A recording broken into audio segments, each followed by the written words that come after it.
ఇప్పుడు అందరు అంటారు, ఎందుకు ఇంత సఫర్ అవ్వాలి, ఎందుకు నువ్వు సపరేట్గా వచ్చేది, సపరేట్గా వెళ్ళినా నన్ను బతకనిస్తారా, ఒంటరిగా ఉంటే నన్ను బతకనిస్తారా? ఎందుకు బ్రతకలేదు? మాటలతో ఎన్ని మాటలు అంటారు. నేను మా ఇండ్లలోనే చూస్తున్నాను. సపరేట్గా ఉండే అమ్మాయిని ఎలా చూస్తారో తెలుసు. ఫ్యామిలీ వదిలేసింది, భర్తను వదిలేసింది అని అంటారు. అదే అబ్బాయిని అయితే అనరు, అమ్మాయి భార్యను వదిలేస్తే అనరు, కానీ అమ్మాయిని ఖచ్చితంగా అంటారు. కానీ మీ మనసుకు తెలుసు కదమ్మా, మీరు తప్పు చేయలేదు, చివరి వరకు పోరాడారు. చేయలేదు.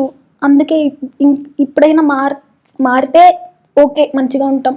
లేదా హ్యాపీగా నేను నా కొడుకుని పుట్టబోయే బిడ్డను చూసుకొని నేను ఏదైనా చేసి పెంచుకుంటాను నా పిల్లల్ని. మీ మొత్తం జీవితంలో మీరు మొదటి నుంచి చెప్పినప్పటికీ అంటే ఎక్కడో అంటే మన చిత్తూరులో పుట్టి బెంగళూరుకు వచ్చి ఇంతవరకు ఉన్నారు. దీంట్లో మిమ్మల్ని చదివిపించాడు మీ భర్త, బాగా చూసుకున్నాడు అని చెప్పారు. వ్యసనాలకు అలవాటు పడి మొత్తం అడ్డదారి వెళ్ళిపోయాడని తెలుస్తుంది. ఒంటరిగా ఉన్నప్పుడు ఏం ఆలోచిస్తుంటారు? ఇదే ఆలోచనలు, ఎలా బ్రతకాలి, ఎట్లా బ్రతకాలి.